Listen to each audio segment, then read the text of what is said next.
Cuando hoy en día pensamos en campesinos de la Edad Media, muchos automáticamente se imaginan personas sucias y medio hambrientas, que apenas comían más que raíces e insectos para sobrevivir. Pero no es tan sencillo. La realidad era más compleja y a menudo menos desoladora de lo que se podría esperar. No, la comida no era un festín con varios platos, pero los campesinos medievales tampoco vivían constantemente al borde de la inanición. El alimento básico por excelencia era el pan. Mucho pan. No el pan blanco suave y aireado que conocemos hoy de los supermercados, sino pan oscuro y compacto de centeno, cebada o avena, dependiendo de lo que estuviera creciendo en la región. El pan de trigo era un lujo y generalmente reservado para la nobleza o la iglesia. Un campesino promedio consumía diariamente entre 500 gramos y 1 kilogramo de pan. Eso equivale aproximadamente a una barra de pan moderna cada día. Además, comían gachas, generalmente de avena o cebada cocidas con agua. Simple, saciante, barato. Las habas, los guisantes, las cebollas, el ajo y los nabos complementaban el plan de comidas. Estos alimentos a menudo provenían de pequeños huertos junto a las cabañas de los campesinos, donde cada familia intentaba cultivar lo más posible por sí misma. ¿Y carne? Más bien la excepción. Para muchos campesinos, la carne era algo especial, que solo se servía en días festivos o en celebraciones. Con suerte, tal vez 40 a 50 días al año. La carne de cerdo era la más común, ya que los cerdos eran fáciles de cuidar y se alimentaban con desechos de cocina o bellotas del bosque. Los que vivían cerca de un río o del mar tenían acceso a pescado fresco. Para todos los demás, el arenque salado era un proveedor esencial de proteínas, especialmente durante la Cuaresma, cuando el consumo de carne estaba prohibido por la iglesia. Los huevos eran más accesibles, una fuente importante de proteínas si la carne no estaba disponible. ¿Y qué bebía uno? Para eso, el agua a menudo se consideraba insegura, ya que podía transmitir muchas enfermedades. En cambio, la cerveza ligera o ale era la bebida preferida, incluso para niños. Documentos de la Inglaterra medieval muestran que un trabajador agrícola adulto podía beber hasta 4 litros de ale al día. Esto suena como mucho, pero el ale era mucho más débil que la cerveza actual, más bien como una bebida de cereal nutritiva y ligeramente alcohólica. Aún así, probablemente acompañaba la vida cotidiana en los campos con un cierto mareo. La preparación de las comidas no era un asunto rápido. Por lo general, las mujeres asumían esta tarea, especialmente la campesina. Solo hornear pan podía tomar horas, moler granos, preparar la masa, dejarla reposar, luego hornear, ya fuera en el horno comunitario del pueblo o en casa bajo montículos de cenizas calientes. En comparación con nuestras comidas de microondas, era una verdadera tarea de vida. Si el clima cooperaba y la cosecha era buena, podían, para que los campesinos tomaran suficientes calorías para realizar incluso trabajos físicos pesados. Pero este equilibrio era frágil. Solo un único fracaso, ya sea por helada, sequía, plagas o guerra, podían sumir a toda una comunidad del pueblo en el hambre. El suministro de alimentos no era algo garantizado, sino una lucha constante contra incertidumbres. Crónicas de la Edad Media relatan épocas en las que las personas se veían obligadas a convertir corteza de árbol en harina o a cocinar cuero para hacer una especie de caldo. Tales actos de desesperación no eran mitos. Formaban parte de la amarga realidad en años malos. Las estaciones del año desempeñaban un papel crucial. Especialmente dura era la llamada brecha del hambre, es decir, la fase entre el final del invierno y primavera. En ese tiempo, las provisiones del año anterior casi siempre estaban casi agotadas, pero la nueva cosecha aún no había llegado. Solo en otoño, nach der Getreideernte, herrschte vorübergehend Überfluss. Dieser Moment der Fülle wurde nicht nur gefeiert, sondern auch kulinarisch zelebriert. Eine besonders beliebte Tradition war das Backen riesiger Brote nach der Ernte. Manche dieser Laibe wogen über 20 Kilogramm. Nicht nur ein Symbol des Dankes, sondern auch ein praktischer Weg, das frische Mehl haltbar zu hacer. Aunque el menú de la mayoría de los campesinos ofrecía poca variedad, la comida era esencial para la supervivencia. El arduo trabajo en el campo requería una base sólida de carbohidratos, y eso es exactamente lo que proporcionaban el pan y la papilla. Desde nuestra perspectiva actual, esta dieta puede parecer monótona, pero era lo suficientemente rica en nutrientes como para sostener a generaciones a través de las dificultades diarias. Sin embargo, la comida era solo una parte de la supervivencia. Quien podía comer también necesitaba un techo sobre su cabeza, y eso en la Edad Media se veía muy diferente a hoy. Veamos en la siguiente sección cómo las familias de agricultores realmente vivían. El hogar de un campesino medieval no tenía nada que ver con casas unifamiliares modernas o apartamentos. No había agua corriente ni calefacción central, ni puertas para cerrar detrás de uno. En su lugar, un solo espacio para todo: cocinar, dormir, trabajar, comer, vivir. A menudo vivían 5 a 8 personas en un espacio muy reducido, en una cabaña más pequeña que muchos garajes actuales. La estructura base normalmente estaba hecha de madera, pino, roble o lo que creciera cerca. Las paredes de entramado y barro. El término técnico para esto es pared de zarzo y barro. Un entramado de ramas delgadas, cubierto con una mezcla de barro, paja, estiércol y arcilla. Una vez que se secaba, ofrecía cierta protección contra el viento y el frío. Los suelos no eran más que tierra apisonada, dura, polvorienta, frío. En lugar de alfombra había paja, tallos viejos, hierbas secas o juncos que se esparcían por el suelo. Estos absorbían todo: restos de comida, suciedad, pelo de animales, excrementos. Se cambiaban rara vez, como mucho un par de veces al año. Se puede imaginar cómo olía allí. Los techos estaban hechos de varias capas de paja, caña o algún otro material vegetal impermeable. Mantenían la lluvia más o menos afuera, pero ofrecían un hogar acogedor para ratones, escarabajos y pájaros. Un techo de paja bien mantenido podía durar entre 15 y 20 años, siempre que se reparara y mantuviera regularmente. En el centro de la habitación ardía el fuego, la única fuente de luz y calor. Se cocinaba directamente sobre las llamas, en simples estructuras de metal o con ollas que se colocaban en las brasas. Estas casas generalmente no tenían chimenea. El humo subía lentamente hacia el techo y escapaba por un agujero en el techo o por las grietas en el tejado de paja. Esto hacía que el aire en la habitación fuera sofocante y rasposo. No era raro que la parte superior de la cabaña estuviera permanentemente cubierta de humo. Las ventanas eran una rareza. Si había aberturas en las paredes, se cubrían con papel aceitado, tela o contraventanas de madera. El vidrio era un artículo de lujo. Las iglesias y los nobles ricos podían permitírselo. Los campesinos sencillos no. Quien apenas tiene ventanas tampoco necesita cortinas. Una frase que para los campesinos medievales se aplicaba literalmente. En invierno se hacía aún más estrecho. El ganado, vacas, gallinas, cabras o cerdos, se traían a la casa durante la noche. No por cariño, sino por motivos prácticos. Razones. Los animales proporcionaban calor corporal, no podían congelarse y no eran tan fácilmente robado. Quien espere privacidad en una casa de campo medieval debería ajustar sus expectativas directamente. Enterrado. Toda la familia, padres, hijos, abuelos, a veces incluso parientes lejanos, dormía en una habitación, a menudo incluso en una cama compartida. El colchón estaba hecho de paja o heno, quizás cubierto con un paño viejo. Los niños dormían a los pies de sus padres o en camastros de paja en el suelo. Calor había la mayoría de las veces, pero no necesariamente. Agradable. Los insectos eran compañeros constantes. Chinches, pulgas y piojos vivían en las camas. Eso no era una excepción, sino el estado normal. Simplemente no era posible ni habitual librarse regularmente de estos parásitos. Si se considera que muchos animales también estaban en la habitación, está claro, quien dormía aquí compartía la cama con más que solo la familia. Excavaciones e investigaciones de casas medievales muestran: la cabaña promedio de un campesino en Inglaterra tenía alrededor de 35 a 40 metros cuadrados. Así era más pequeña que un apartamento de un solo cuarto de hoy en día. Y sin embargo, allí vivían familias de hasta 8 personas. El espacio era un lujo que los campesinos no se podían permitir. Eso significaba que cada centímetro debía ser utilizado. Se ponían sobre las vigas del techo, se tensaban cuerdas de las que se colgaban hierbas para secar o carne para ahumar. Cestas y ganchos en las paredes servían como espacio de almacenamiento para herramientas, ropa o provisiones. No había estantes ni armarios, solo soluciones de almacenamiento simples que eran funcionales, no bonitas. Las cabañas ofrecían protección. Sí, pero eran corrientes de aire, a menudo húmedas y debían ser reparadas constantemente. El viento y el clima desgastaban las paredes, los ratones roían a través de los techos de paja y la lluvia podía arruinar todo el techo. En un invierno riguroso, una casa dañada no solo significaba incomodidad, sino que podía ser una amenaza para la vida. Pero incluso si se tenía un techo sobre la cabeza y suficiente comida, la supervivencia diaria aún no estaba garantizada. El siguiente gran punto: trabajo e ingresos. ¿Cuánto podía esperar un campesino por todo el esfuerzo?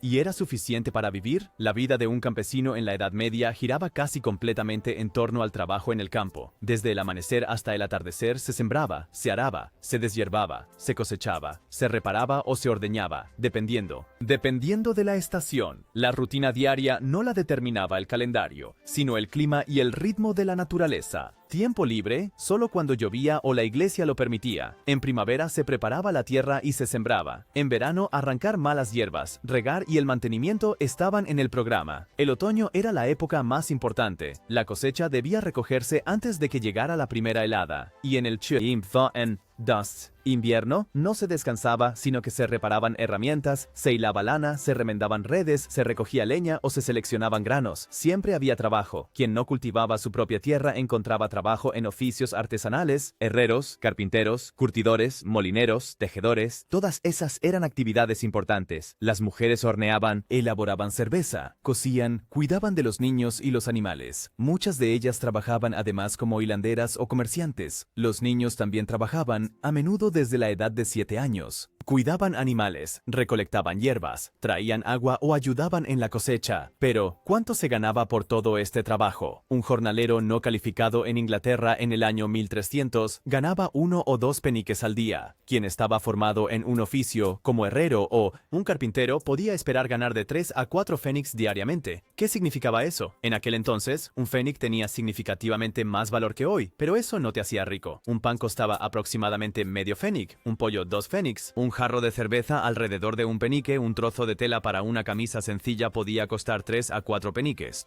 Así que alguien que recibiera un salario de 2 peniques al día podría decidir pan, cerveza y un huevo o ahorrar para un trozo de tela. Para el resto de la semana, mucho. Suerte. Y aún así, en muchos casos no se pagaba dinero. El trueque era muy común. Un herrero reparaba la reja del arado del campesino y recibía a cambio un saco de grano. Un peón trabajaba días extra para su señor feudal y a cambio podía usar un pequeño trozo de tierra. El dinero era escaso y lo que se obtenía era, a menudo, dependía de acuerdos o del humor del señor feudal. Muchos campesinos eran siervos. Eso significaba que legalmente estaban ligados a la tierra en la que vivían. No podían simplemente dejarlo y no recibían un salario en el sentido actual. En su lugar, podían quedarse con parte de su cosecha. Después de cumplir con sus obligaciones, quien nacía pobre generalmente permanecía así. El ascenso social era raro y se lograba con gran esfuerzo. En el siglo XIV, un enemigo invisible cambió todo el orden social de Europa, la peste. Cuando la peste negra arrasó Europa entre 1347 y 1351 y eliminó hasta el 50% de la población, ningún pueblo se salvó. No obstante, por cruel que fuera la enfermedad, para los campesinos sobrevivientes trajo cambios inesperados. De repente, faltaban trabajadores en todas partes. Los campos estaban en barbecho, las granjas vacías, y los señores se dieron cuenta de que sus antiguos súbditos ya no eran reemplazables. Como resultado, los sueldos aumentaron rápidamente. Algunos jornaleros de repente ganaban el doble o el triple de su salario diario anterior. Los campesinos comenzaron a vender su fuerza de trabajo, donde más les gustaba, a veces incluso en pueblos o ciudades más lejanas. Claro está, a los terratenientes no les gustaba nada eso. En Inglaterra, el rey Eduardo III reaccionó en el año 1351 con el llamado Estatuto de los Trabajadores. Esta ley pretendía congelar los salarios al nivel de antes de la peste, es decir, mantenerlos artificialmente bajos.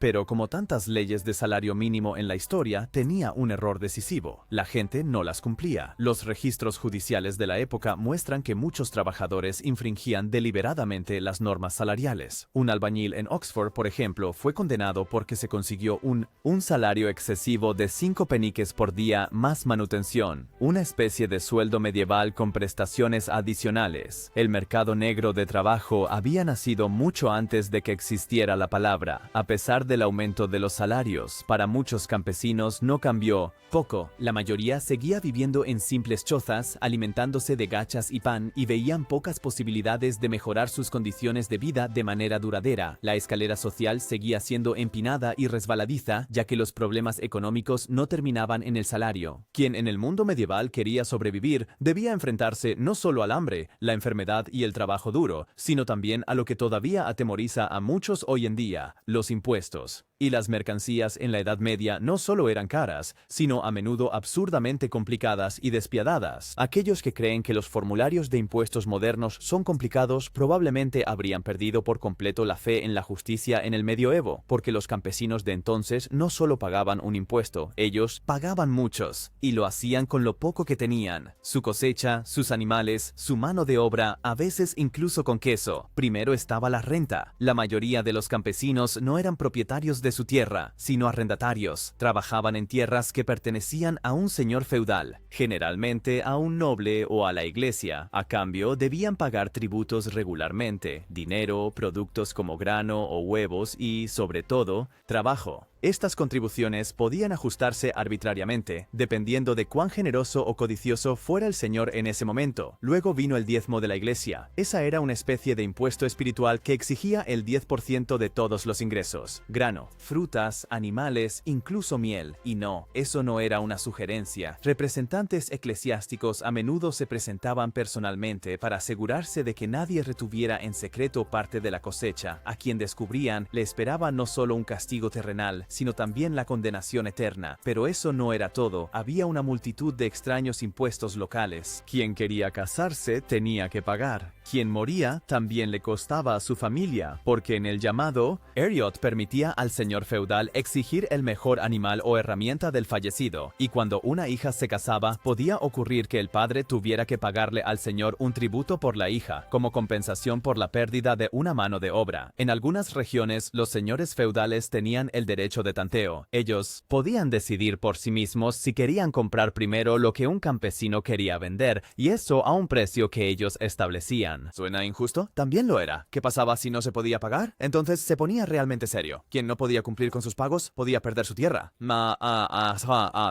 Podían ser forzados a realizar servicios adicionales o incluso encarcelados. Las deudas no se consideraban una desgracia, sino un problema moral. Fallo. Sin embargo, los campesinos eran ingeniosos. Cuando el dinero o el grano escaseaban, se pagaba de otra manera. Un campesino de Yorkshire, por ejemplo, pagó sus tributos con un manojo de flechas. Una familia en Normandía saldó su deuda con el terrateniente durante 7 años, entregando un enorme queso cada otoño. Los científicos estiman que muchos campesinos, mediante arrendamiento, diezmos y tarifas adicionales de entre 20% y 30% de su producción anual total entregaban. Parece a primera vista no dramático, pero a diferencia de hoy, la mayoría de los campesinos ya vivían al absoluto existence minimum. Cada gallina que se llevaba como impuesto faltaba en su propia cena. Por muy dura que fuera la vida, los campesinos medievales no trabajaban sin descanso, y tampoco estaban constantemente solo encorvados, hambrientos y desesperanzados. Sorprendentemente, tenían más días libres que muchas personas hoy en día. Suponer, y cuando no estaban trabajando duro o sufriendo, sabían perfectamente cómo divertirse. Primero estaba el domingo. Según la iglesia, este día era sagrado y, por lo tanto, libre de trabajo. Quien en 1900 este día arara, cosiera o cazara el ganado, no solo se arriesgaba a tener problemas con el párroco, sino también con las autoridades civiles. El domingo servía para ir a misa, para descansar y, sobre todo, pasar tiempo con la familia, pero no se limitaba a un solo día libre por semana. En el calendario medieval había docenas de fiestas religiosas, festividades de santos, días de conmemoración eclesiástica,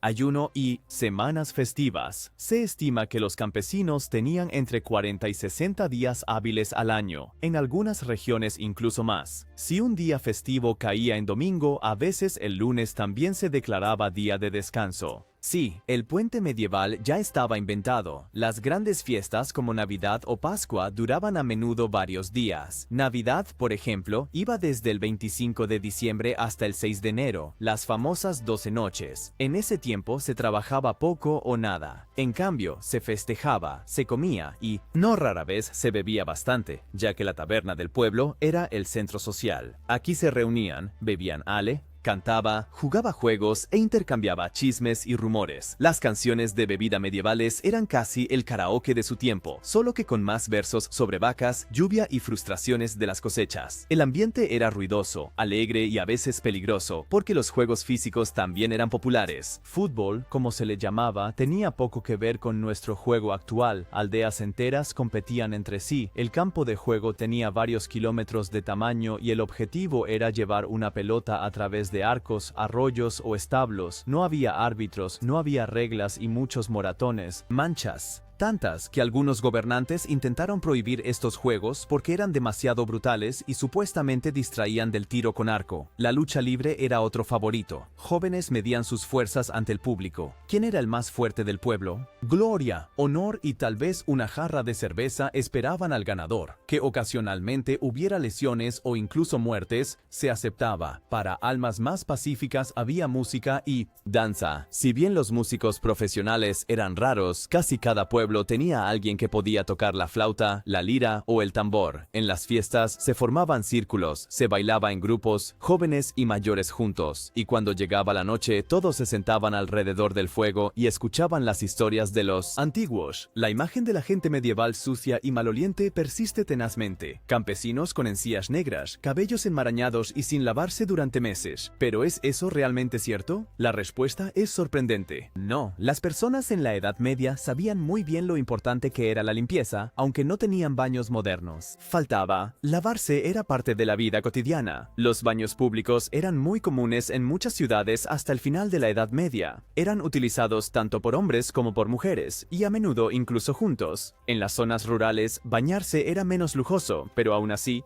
común. Muchos hogares poseían simples bañeras de madera que se llenaban con agua caliente del caldero. En verano, la gente simplemente se bañaba en el río, arroyo o estanque. Por supuesto, no era un ritual diario como hoy en día. El agua tenía que ser llevada y calentada con esfuerzo, pero nadie quería apestar permanentemente. Y se sabía que lavarse podía prevenir enfermedades. La idea de que la gente en la Edad Media temía al agua es un mito. También la higiene dental era un tema. No existían cepillos de dientes en el sentido moderno, pero eso no significaba que no se hacía nada. Muchas personas se frotaban los dientes con paños, mezclaban ceniza, sal o hierbas como menta y salvia para hacer sencillos pasta de dientes. Enjuagues bucales a base de hierbas ayudaban contra el mal aliento. Los métodos eran toscos pero efectivos, al menos mejor que nada. Aún así, la salud seguía siendo una constante lucha. Sin antibióticos ni desinfectantes, un pequeño corte podía volverse mortal. Quien se lesionaba la pierna en el campo y sufría una infección, corría el riesgo de una septicemia o amputación, si es que encontraba un sanador. Sin embargo, el mayor peligro procedía de las enfermedades. La peste, también llamada muerte negra, es el ejemplo más conocido. Entre 1347 y 1351 murieron en Europa entre 30 y 60% de la población. Pueblos enteros fueron exterminados, pero incluso sin epidemias, proliferaban enfermedades peligrosas. Tifo, disentería, tuberculosis, gripe. Donde vivían muchas personas en un espacio reducido, las enfermedades se propagaban rápidamente. Los partos eran otro riesgo. Muchas mujeres morían durante el parto o por infecciones después. Por eso, las familias grandes a menudo no eran una decisión, sino una necesidad.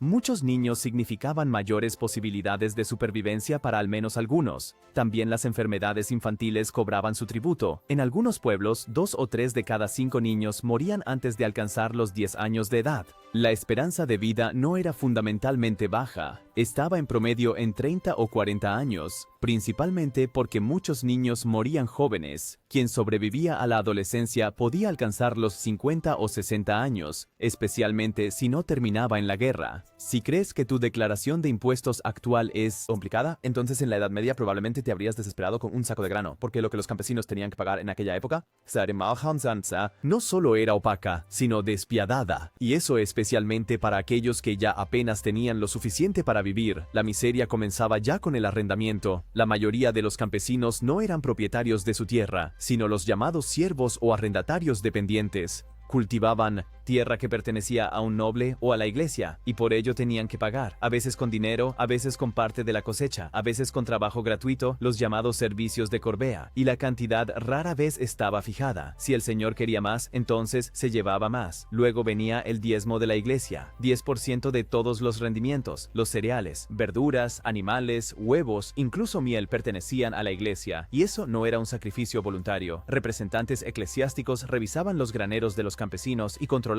que realmente se entregara el diezmo completo. A quien engañaba o retenía le amenazaban no solo con castigos terrenales, sino también con consecuencias celestiales. Pero eso aún no era todo. Muchos campesinos tenían que pagar tarifas adicionales. Quien se quería casar pagaba una tarifa de matrimonio. Si alguien moría, se imponía un tributo de muerte, donde el mejor animal o herramienta quedaba para el señor. IVA. Quien quisiera usar el horno comunal, el molino o la prensa pagaba tarifas de uso, a menudo mucho más altas que el valor de mercado del servicio. Un Un ejemplo particularmente curioso era el llamado derecho de las muchachas, Merchet. En algunas regiones, el padre tenía que pagar cuando su hija se casaba, una especie de compensación por la pérdida de una mano de obra en el hogar. Aún más absurdo, en algunas áreas, el señor feudal tenía el derecho de tanteo para los bienes que el campesino quería vender, a un precio que él mismo, ¿quién lo decidía? ¿Y qué pasaba si no se podía pagar? Entonces se ponía serio. Quienes estaban atrasados en los pagos a menudo perdían sus derechos sobre la tierra, tenían que realizar más trabajos forzados o, en el peor de los casos, eran encarcelados. Las deudas no se consideraban mala suerte, sino una falta moral. Versagen, quien no pagaba era, a juicio de muchos, simplemente perezoso o deshonesto. En tiempos sin suficiente efectivo, los campesinos pagaban con todo lo que ellos. Un hombre en Yorkshire saldó su deuda tributaria con un paquete de flechas hechas a mano. Una familia en Normandía pagó durante 7 años con una sola rueda de queso gigante cada otoño. Los investigadores estiman que los agricultores a menudo ceden entre 20 y 30% de toda su producción anual en impuestos. Mussten in einem System, in dem das bisschen, was übrig blieb, kaum zum Leben reichte. Trotz harter Arbeit, knapper Nahrung, Krankheiten und unerbittlicher Steuern gaben die mittelalterlichen Bauern nicht auf. Sie entwickelten Wege, sich gegenseitig zu unterstützen,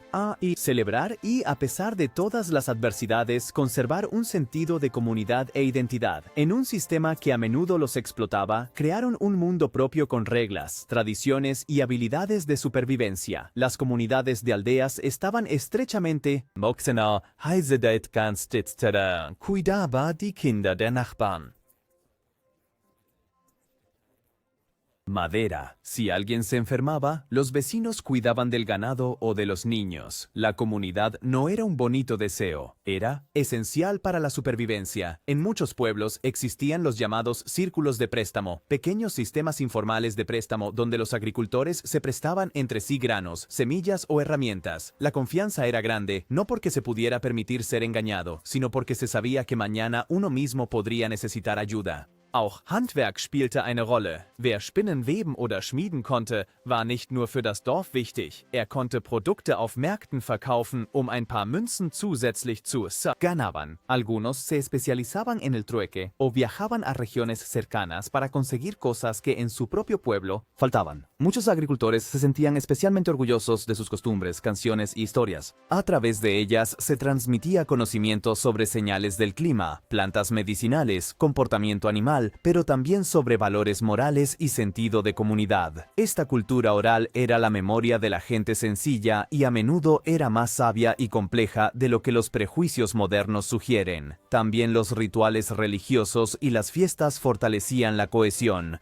Procesiones, celebraciones de acción de gracias por la cosecha, días de ayuno y veneración de santos unían al pueblo en un ritmo común de esperanza, fe y vida cotidiana. Y aunque la iglesia era una estructura de poder, también ofrecía protección a los campesinos, consuelo y a veces incluso educación. Algunos campesinos lograron, a través de la suerte, el esfuerzo o las herencias, acumular cierta prosperidad. Algunos pudieron comprar pequeñas parcelas, otros enviaron a sus hijos a la ciudad como aprendices, donde quizá más tarde se convertirían en ciudadanos libres. Sin embargo, para la mayoría, la vida seguía siendo una lucha diaria por la supervivencia y, sin embargo, resistieron y dejaron más de lo que se piensa. Muchos de los nombres de pueblos actuales, los nombres de campos, las canciones populares y las costumbres provienen directamente de esa época. Las huellas de estas personas sencillas siguen vivas, en historias, en proverbios, en la forma en que aún pensamos sobre la vida en el campo. Así que sí, la vida como campesino medieval era dura, pero también estaba marcada por la solidaridad, la inventiva y una dignidad silenciosa. No había cascos de oro, ni canciones sobre conquistas, pero sí una resistencia que ha marcado a generaciones enteras.